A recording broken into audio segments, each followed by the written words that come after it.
Good morning po, ASEC Albert Domingo, ang spokesperson po ng DOH. Dr. Albert, ano ho ba ang inyong specialization?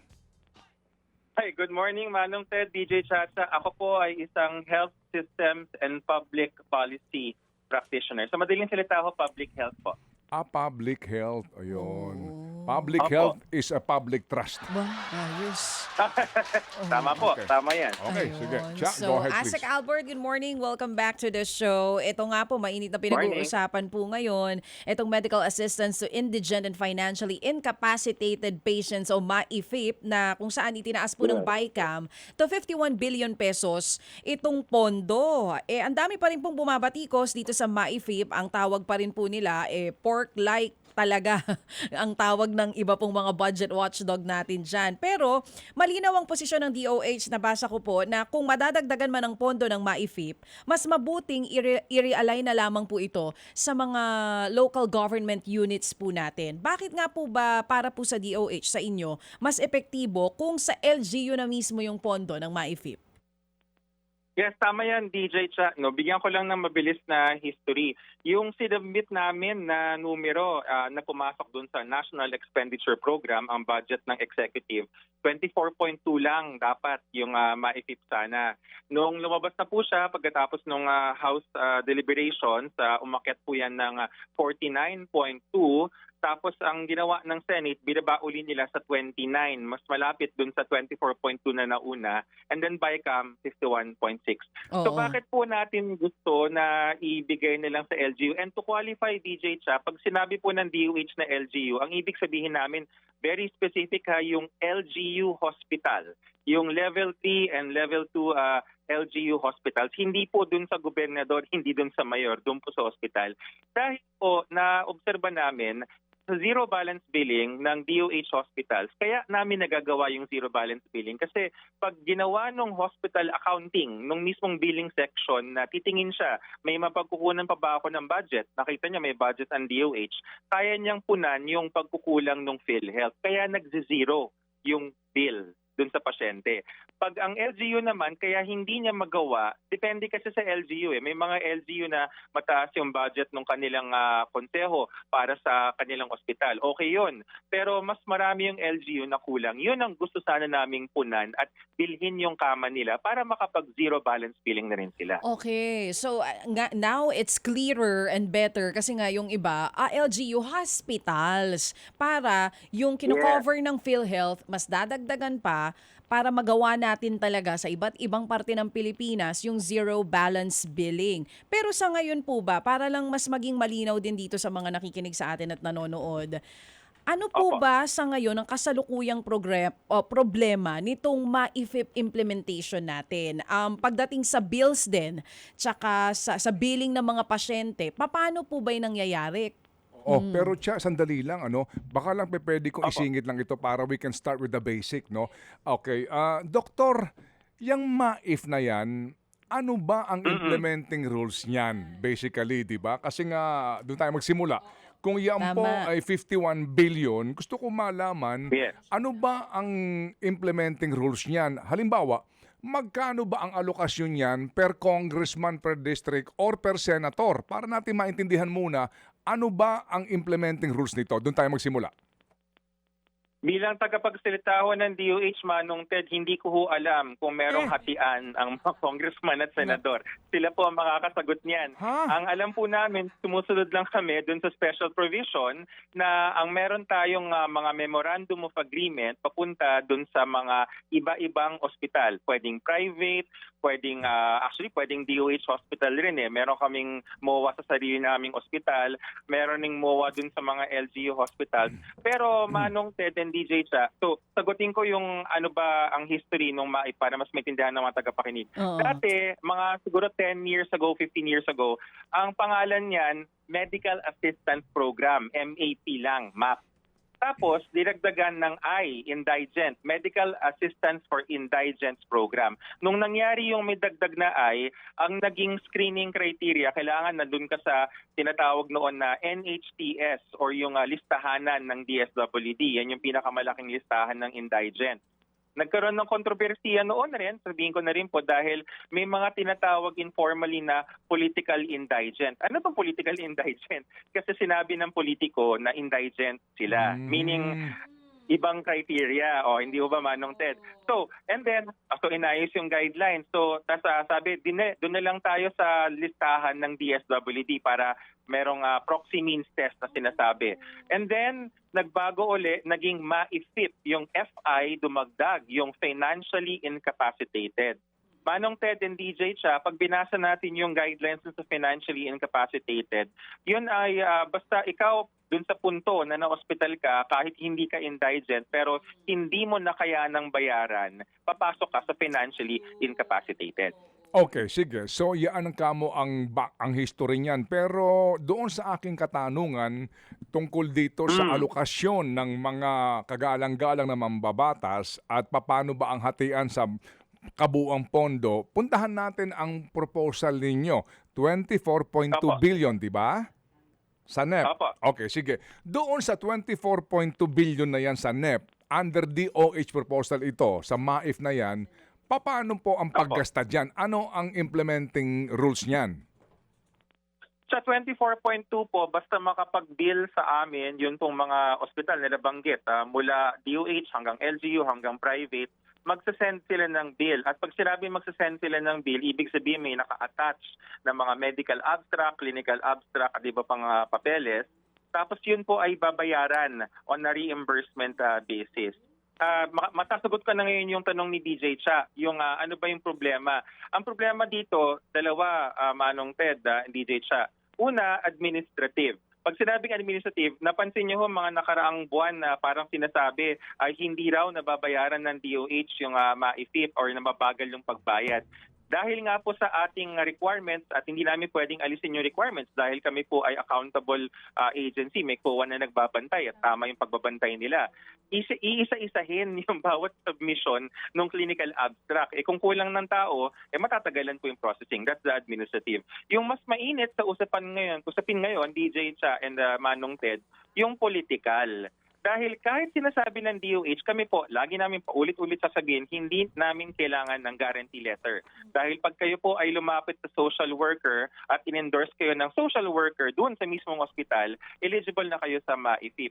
Ang nangyayari po in practice, and I can say this because I witnessed it myself, dumadaan pa rin sa amin, naglalanding, may mga letters, no? At ayoko na lang sabihin kung sino, pero nandyan yan, no? Yung mga tanungin natin yung ating mga nagsasend, no? Meron kang makikita, this is to endorse or to guarantee that I have para bang allocated X amount, 1,000 pesos for the payment of this bill. Ayaw namin noon, DJ Cha, Manong Ted, dahil that is in ang violation of a Supreme Court ruling, Belgica versus Executive Secretary Ochoa, 2013, yung desisyon na sinasabi na kapag ang budget ay nasa ehekutibo na, hindi na ho dapat nagkakaroon ng participation sa implementation ang legislature. Okay, so going back dito po sa aking hinihingi nga na IRR nito, kung meron man, so kung halimbawa po ang inyong proposal ay 24.2 sa original na NEP, no? Yes. Kung yan po inaprubahan, the bulk of the budget will be under the sole supervision of the OH. Hindi kayo nagbibigay sa bawat hospital halimbawa ng alokasyon, heart center, NKTIs, under the OH hospitals na mga regional hospitals ninyo. Paano po ba yan? Paano ho yung disbursement nito? Siguro, Manong Ted, ang tinatanong mo is yung allocation framework, hindi ko ba? Opo, oo. Yun. Opo. Ang nangyayari po sa amin kapag nagkakaroon ng first come, first serve. So kapag merong ospital na mas mabilis mag-bill or mas marami ang pasyente, siya po yung mas nauunang kumain dun sa budget. Kaya isa rin yung difficulty dun sa tanong ni DJ Cha, no? Sa difficulty rin kasi nung MAIFIP as it is currently implemented, parang nagkataon na kung mabilis mag-process ng papel yung isang ospital, nauuna siyang mabayaran. Yun namang kabilang ospital na siguro for various reasons hindi siya makapag-process ng papel pero mas marami siyang pasyente na nangangailangan, hindi siya natutugunan, lalo na kapag naubos na yung budget. So yan yung mga administrative na mga problema. Kaninong disposisyon yung ospital, I mean, yung pasyenteng makakatanggap ng benepisyo dito sa MAIF na ito? Who will decide? Basta ho sila ay na-endorse ng isang social worker dun po sa point of care, meaning sa ospital, at na-evaluate na sila talaga ay mahirap or financially incapacitated, may documentation, sinasubmit na ho yung papel. So lahat ho ng papel na sinasubmit, basta may available na budget, ay babayaran. Okay, sige. So, kumbaga, ang proseso para masiguro na talagang deserving yung pasyente ay manggagaling sa social worker na mag-aaral doon sa kanyang social status. Ano po? Okay. Tama po, may Okay. case study po yan. Okay. Pero assuming nga po na ito lang yung pagbibigyan na budget dito ng Kongreso, yung original ninyo, ang ospital na merong ang DOH na nag-allocate ng MAIF fund sa isang ospital, ganun ba yan? Do you allocate specific specific amount o wala? Hindi ho kami nakaka-allocate, Manong Ted, dahil reimbursement basis po. Okay, sige, Hindi ho okay. pwedeng mag-front load. Sige, Opo. sige. So kung pero ho dito po na NEP original po ito, yung sino man pong politiko o nasa gobyerno pwede pong mag-endorse sa ospital na i-charge yung kanyang bill sa MAIF. Pinapayagan po ninyo yon. Kahit sino po, kahit hindi politiko, kahit yung mismong pamilya, marami rin hong kung dumidiretso dun sa social worker. Hindi po, tinatanggap po natin yun. hindi, Doc. Klaro na po yun, Doc. Klaro na po yun na ang tunay na implementasyon nito, Cha, ay yung endorsement na nanggagaling sa social worker. Yan po yan, ideal.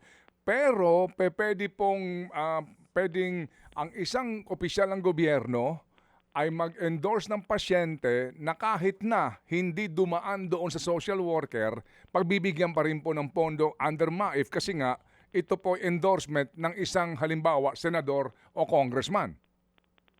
Tatanggapin namin, Manong Ted, yung endorsement, pero kailangan pa rin po siyang tignan ng social worker. Meron pa rin pong evaluation kasi kasama po yun dun sa criteria. Bale, ang requirement po is the social worker's endorsement. Tapos kung nagkakataon na may pumapatong na endorsement mula sa politiko, yun po ay kailangan pa rin isubject sa social worker's evaluation. Okay, pero hindi ho naman din po lahat ilagay na natin sa tamang konteksto ito, Cha. Opo, may mga middle income earners, no?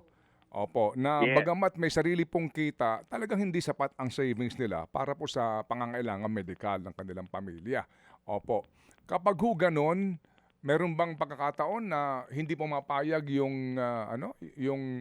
yung social worker kasi nga may income naman yung pamilya, o kapag talaga mayroong endorsement letter yung senador, walang choice talaga para pagbigyan yung humihingi po ng MAIF? Natumbok mo, Manong Ted, yan po yung difficulty dun sa FI. Hindi ko ba sinabi ko kanina yung history? Dati kasi MAP, naging MAIF, naging MAIFIP. Yung I, walang problema, napakalinaw. Kailangan talaga makita na mahirap ka. Pero paano natin ma-determine yung financially incapacitated? Kahit meron naman ho tayong AO, na search ko yan sa online, yung MAIFIP AO, yung wordings ng financially incapacitated are very flexible. There are good points, Manong Ted, there are also bad points. Ang good point is, meron naman ho talagang middle class na hirap magpatunay na siya ay mahirap dahil nakakotse, nakatira sa subdivision, pero hindi naman niya sa palakasan, nagkataon lang talaga na nawalan ng trabaho, etc. FI yon, financially incapacitated. Pero ang subject to abuse, I have not seen personal cases po, no, pero alam ko na theoretically nangyayari yan. Baka may nangyari, baka may alam po kayo. Pero ito yung mga FI na parang mapapakamot ka nilang sa ulo na parang, teka muna, bakit ka nagpa-admit sa large private room? Tapos biglang ibibill mo to financial incapacity. So parang kaya ako natatawa, Manong Ted, sarcastic yung tawa kasi sabi mo financially incapacitated ka, bakit nung nagpa-check-in ka, nagpa-admit ka sa hospital at inalok ka ng kwarto, ang pinili mo is malaking kwarto. Alam mo namang hindi mo kakayanin. During the last hearing ng Senado tungkol sa kontrobersya nga dito sa PhilHealth fund na tinanggalan po ng subsidy ng 60 billion, naalala mo, humarap doon si Secretary Erbosa sa mga senador at ito ho yun, nabanggit nga niya na may mga natatanggap kayo na mga ito nga na mga reimbursement o pagpopondo sa pangangailangan pang ospital ng ilang pamilya na nasa suite pa nga daw po pero binayaran pa rin daw eh. Yun ang sinasabi ni Yan po. Secretary Erbose. Yes, yan din po yung sinasabi ko, Manong Ted. Kasi nga po, ang financially incapacitated, kaya nga po, papunta na tayo kung bakit pinapalo-kalo namin idiretso na lang sa LGU Hospital na basic accommodation para wala nang tanungan. Kasi bakit yung mga nasa suite, bakit yung mga nasa large private kinakarga sa financially incapacitated? Na dapat ang pananaw ng DOH, kung talagang seryoso tayo na ito ay para sa ating mga kababayan na nangangailangan, dapat sa basic accommodation, ginagamit yan. Oo, naiintindihan po namin kasi binabanggit nyo nga po medyo flexible yung wordings nung financially incapacitated. Yeah. Doon po sa AO ng MAIFIP. Isa-isahin lang po natin, medyo marami akong tanong doon sa mga nabanggit nyo kay Manong Ted kanina. Tama po ba yung narinig ko? Doon sa MAIFIP budget, paglabas po niyan, pagdating sa DOH, hindi properly allocated yung funds to all the hospitals kasi kung sino yung hospital na mabilis ang billing, yun po yung unang nababayaran. That's number 1. Tama po yun, Asik Albert? Opo. Procedurally, sabihin na lang natin na parang equal lang, no? Parang ilan ba ang ospital? Hindi ko alam yung total universe, but sa DOH, 78 hospitals yan. Oo. So, parang mag-a-add pa tayo ng LGU eh. So, parang isipin nyo, and ako, DJ Cha, bilang isang, kasi nga, tinanong ako ng specialization ni Manong Ted, Health Systems and Public Policy. Sanay akong nagka-crunch ng numbers eh. Oo. Napapakamot kami ako ng ulo kasi pare-pareho. Dapat yung ibang ospital na mas nangangailangan, mas mataas, yung ibang mas maliit na ospital, mas mababa. Oo. Pero dahil nga hindi kami gumagamit ng allocation framework para hindi kami masabihan na nagiging favorite, ginagawa naming equal. Tapos ang nagiging rule na lang is kapag may dumating na bill, bayaran ka agad. Okay. Pero sinisiguro nyo pa rin na equally allocated itong MAIFIP budget. Yes, at the start. Oo. Doon po sa mga nabanggit ninyo na guarantee letters sa ibinibigay halimbawa ng mga politiko natin, curious ako, magkano yung pinakamalaki na po pwede nilang i-request? Kasi nabanggit nyo merong X amount, 'di ba? May amount mismo na nakalagay doon galing po sa mga politiko natin. Hanggang saan? May threshold po ba 'yon? Ang diretsahang sagot dyan, DJ Cha, Manong Ted, sa guidelines at maski pag tinignan mo dun sa pinakabatas sa General Appropriations Act, wala talagang ceiling ang MAIFIP. Ang nag-i-impose ng ceiling, itong si SecTed, ay mahigpit yan. Sasabihin niya, pag nagbayad tayo ng napakalaki, mas konting tao yung matutulungan natin. So as a matter of discretion, dahil meron naman siyang discretion dahil dun sa guidelines, ang sinasabi ng secretary, malaki na yung 100. Saka depende talaga yan kung titignan. Pag nakita ni Sec na nasa private, hindi niya tinataasan yung para bang yung amount. Dahil sasabihin nga ng Secretary of Health, teka muna, di ba para sa indigents to? So, doon kami nahihirapan, DJ Cha, Manong Ted. So, naiintindihan nyo na ngayon kung bakit mas gusto namin talagang basic accommodation para wala nang discretion, wala nang tanungan. Kasi paano kung hindi si Secretary Ted yung nagde-decide? Paano kung iba yung parang nagde-decide na mas mataas, mas mababa? Ang hirap nun. So, ibig sabihin, kahit magkano po pwedeng ilagay ng politiko dun sa kanyang endorsement sa isang pasyente, ang huling desisyon nasa DOH na teka, nasa private room nga yan eh. Bakit bibigyan ng ganyang kalaki? Pero, walang threshold for the politikos sa paggamit nitong MAIFIP? Una sa lahat, hindi sila dapat nagre-recommend ng amount. They should not even be guaranteeing. Yun nga yung issue dun sa Bellica versus Ochoa. Oh, pero wait, Asek, tanong lang. Sabi mo, hindi dapat sila naglalagay ng amount. But all of the endorsement letters, may nakalagay na specific amount? Nakakita po kami ng mga guarantee letter, as they call it, ng mga GL na kasi yung mga pasyente lumalapit sa amin eh. So pag bukas ng envelope ng pasyente, true story, sa baba nung opisina namin, nakapila yung mga pasyente pag dito sa Central. Meron mga dalang envelope yan. Pag bukas mo, from this so-and-so Kong or Senator, parang nakalagay, please, para bang pay this certain amount. Sometimes, DJ Cha, Manong Ted, pag nakita naman namin in our evaluation at titignan namin yung case study ng social worker na deserving more than 10,000, for example, bibigyan namin ng more than 10,000 because, again, in legal terms, ang execution ng budget is nasa executive. So, so yung mga rini-recommend na amount, hindi namin alam kung paano nila kino-compute, na mas Oo. magandang sila ang tanungin. Oo. They should not even be doing that. Oo, agree. Totally agree. Asek Albert, paano natin nasisiguro na walang kontrabahan from the politicos at yung mga social workers natin na nag-a-assess nitong mga pasyenteng ito? Sila kasi rin yung nag-a-approve sa evaluation nila. Sasagutin ko yan, tapos ika-counter ko yung question, no? Pagdating sa social worker, ang confidence natin, DJ Cha, kasi mga professionals to RSW, Registered Social Worker, PRC license. Kapag sila ay nasisante at hindi sumunod doon sa mga pinag-aralan nila at pinaglisensyahan, nag-board exam sila, lagot sila. So parang ano yan parang you cannot assure that all 100% doctors are honest, but most, if not majority or an overwhelming number are. But there are bad eggs at hahabulin sila ng Board of Medicine. So ito, hahabulin sila ng Board of Social Work. Ngayon, DJ Sa, ang counter question ko na magandang pag-usapan natin, paano natin ma-assure na walang konsaban dun sa mga masasamang politiko at mga private hospital? Yes. Mhm. Oo, well, paano? Mga Oo. private hospital sa gustong kumita ng malaki through MAIFIP. Yes. Linawin ko, alam ko on-air ako. Hindi ko huli na lahat ng politiko. Sinasabi ko lang po yung masasamang politiko. Pero- Kasi may bumati ko sa akin Oo. Bato-bato sa langit, ang samaan, wag magagalit. Asek Albert, i-counter ko rin yung question ninyo na paano tayo nakakasiguro na walang kontrabahan sa politiko at dun sa mga pribadong ospital kung meron man na gustong kumita pa dun sa MAIFIP. Pero may mga nagsasabi na yung tagal nung bayad din ng MAIFIP sa mga hospitals. Dito po ba sa 2026 budget natin, kasama na po yung karagdagang pondo para dun sa mga additional manpower natin para ma-check yung evaluation nitong mga pasyente natin? Magdadagdag po ba tayo ng mga tauhan? DJ Cha, I love your question dahil dun sa BICAM nung Saturday, kaming lahat nakikinig napanood kami mga 6 to 8 p.m. yung Sabado yun May nakalimutan ko na kung sino pero meron pong mambabatas na nagsabi na bakit daw pinanukala ng DOH na taasan yung admin cost. Yan po yung sinasabi niya, yung admin cost. At kung di ako nagkakamali, humingi kami ng I think 2 or 3% thereabouts. At sabi nila, dapat hanggang 1% lang. Meron pang medyo nalungkot kami kasi para bang nagpahaging na bakit humihingi na mas malaking admin cost, anong gagawin ng DOH yan? Alam niyo po, kung makakasagot lang kami ang sagot doon, kasi nga po nababagalan ang processing, diba? Kami nga ho'y ginigrill ng mga mambabatas, bakit daw hindi nakakabayad on time? Kasi hindi kami makahire ng mga job order na yun sana yung magbabasa ng mga clinical abstract, magpo-process ng mga disbursement vouchers para mas mabilis yung processing ng MAIFIP. Oo, ito mga admins na ito, ano specifically ang trabaho nito? Mga nurses ba ito? Clinical doctors? Ano sila? Yung idadagdag ninyo?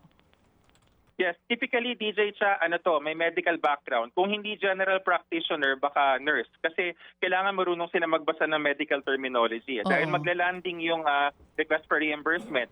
Ang skill set niyan, dapat nakakaintindi sila ng disbursement vouchers. So may alam ng basic government accounting processes. Matuturuan naman yun. Oo. Tapos na mas importante, dapat binabasa nila yung mga chart kung totoong pasyente ba to o nagbobolahan tayo na. Kasi titingnan mo sabi hypertension pero yung gamot salbutamol. Oo. Doktor na makakaintindi nun o kaya nurse kasi Oo. ang salbutamol para sa hika, hindi para sa high blood. So nurses po ang i-add natin para mas mapabilis yung pagbabayad ng DOH sa mga ospital for MAIFIP. Ngayon po ilan itong mga tumitingin no mga evaluation ng mga pasyente natin na gustong magpatulong sa MAIFIP?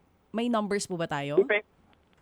Hindi ko hawak yung exact DJ siya, pero I can give you a picture. Depende sa rehiyon. Bakit? Sa Metro Manila, Center for Health Development, dahil di hamak na mas maraming ospital sa Metro Manila, so mas marami po ang kanilang mga processor pagdating sa MAIFIP. Pero kung ano pa yung mga malalaking rehiyon na maraming ospital, Region 4A, ang Calabarzon, saka Region 3, Central Luzon. Pero yung mga ibang rehiyon, pagka konti lang naman yung ospital, konti lang rin yung kanilang processors. Okay. So dito po sa pinag-usapan nga natin ng mga endorsement ng mga politiko na ito na kaninyo ay yung iba po yung dapat ay dumaan sa mga social workers natin. Pero sa punto po ng from 24.2 billion na itaas ng 49.2 at ngayon nga po 51 billion sa BICAM version na, hindi kaya kapag talagang may alokasyon per senator or per congressman yung MAIF na yan, walang sino mang pwedeng kumwestiyon dyan. Kasi sa kanya yun eh. Kumbaga, yun ang kanyang alokasyon sa kanyang opisina na kahit na sino ang bigyan ko ng aking guarantee letter, kahit na anong halaga niyan, wala sino man ang pwedeng komisyon kung hindi releasean ito ng pondo. Manong Ted, kayo po nagtatanong yan ha. Pero hindi ko po masasagot. Kaya nga po ang panukala ng DOH is magkalinawan na lang tayo na magkaroon ng porsento na diretso papunta doon sa mga LGU hospitals. Kasi pag ganon, parang similar to your question, pag nalagay sa batas yun, then walang makaka-question kung ano yung ibibigay doon sa LGU hospital na pwede niyang gamitin ng walang political interference. Kasi makikita doon sa batas mismo na X% or X amount will go straight to the hospital. Ba't pa kailangan pa ng MAIF na ito? Hindi ba pwedeng ito ilaan na lamang sa PhilHealth? As in, ibigay sa PhilHealth na sa ganun, ang PhilHealth na madagdagan sila ng kanilang pera sa dami ng reklamo. Sa totoo lang, sir, no, ang kagaya halimbawa, no, nakausap kong doktor over the weekend, nag-a-announce ang PhilHealth daw ng mga programa, yung pala wala pang koordinasyon sa ospital o maging sa mga doktor. Kaya pag dumating doon yung pasyente, hindi, sabi ng PhilHealth, sakop na ito. Pero hindi daw alam ng ospital, announce ng announce. And then, kagaya po ng isa kong kakilalang pasyente, hindi pa nakakaabot ng 24 hours yung confinement niya, kaya hindi daw sakop ng PhilHealth. Alam niyo yun, ang daming reklamo sa PhilHealth na ito, ba't di ho natin dagdagan na lang yung pondo, itong 51 billion ilagay sa PhilHealth? Manong Ted, yun hubang dagdag pondo ang makakaayos sa reklamo laban sa PhilHealth. Yan po yung tinitingnan ng DOH. Alam nyo, ang pangarap nating lahat is tinatawag na single payer system, isang tagabayad. At yun po ang PhilHealth. Ngunit alam po natin na depende rin kasi yan sa pamamalakad ng PhilHealth. Mabuti na lamang po sa ngayon ay nagkaroon na ng kaayusan under Dr. Edwin Mercado. Bumilis ang turnaround time, bumaba na to less than 20 days na babayaran sila. Ang mga case rates, ang mga Z-benefit packages, pinagtataasan yung mga amount. Sabi kasi ni Pangulo, itaas yun. So ginawa ng board, shared by the Secretary of Health, Herbosa, and kasama si Doc Edwin Mercado dun sa board, pinagtataasan namin. Pero Manong Ted, it takes time kasi to do this. Saka, ang napansin namin sa bansang Singapore halimbawa, kapag ang health insurance company or health insurance agency ng gobyerno ay may kakompetisyon, nagkakaroon sila ng motivation na pagandahin ang kanilang serbisyo, pagandahin ang benepisyo. Kasi pag alam nila na sila lang ang maaasahan, nagkakaroon ng tamaran. Alam natin kung gaano katagal bago tinaas yung case rate. Nabulabog yung PhilHealth dahil nga dun sa nangyari. Sinatal ng Supreme Court, mali yun. No? Hindi na namin kina-question, mali yung nangyari. Pero nabulabog sila. At lalo na ngayon, na malakas yung pressure dahil ang init ng usapin sa MAIFIP, tumataas ngayon yung pressure sa PhilHealth na mag-perform na maayos.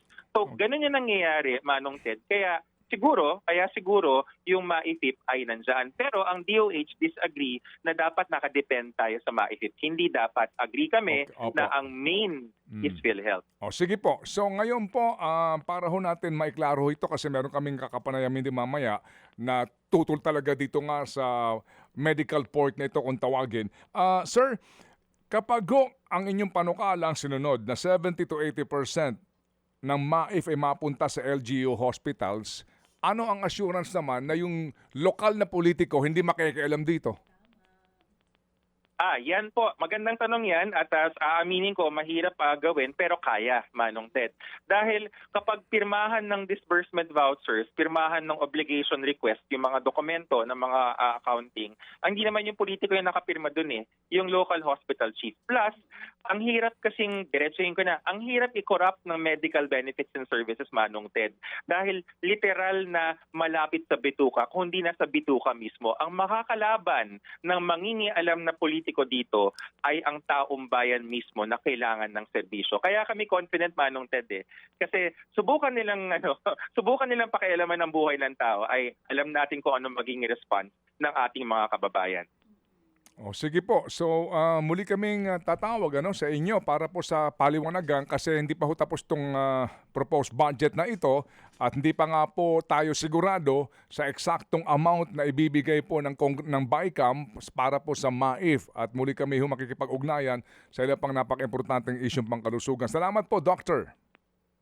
Yes, Manong Ted, huling hirit hindi yung amount, amount bantayan natin, pero yung mekanismo doon tayo tumutok kasi yun yung mahalaga. Maraming salamat po at magandang umaga, DJ Cha and Manong Ted. Thank Thank you and you. Merry Christmas. Salamat na marami. Mga kapatid, brothers and sisters, saan ka pa? Dito na tayo sa totoo. Dito na tayo sa True FM. Mga kapatid, mag-subscribe and follow po kayo sa social media accounts ng True Network PH. Yan po kami. Hanapin nyo lang True Network PH, Facebook, Instagram, YouTube, TikTok, and podcast. Mapa Apple or Spotify man yan, mahahanap nyo kami. Lahat ng mga napapanood at napapakinggan nyo po sa programa, nasa social media accounts namin yan. So, paano mga kapatid? See you sa social media! Dito tayo sa totoo, tunay at tapat.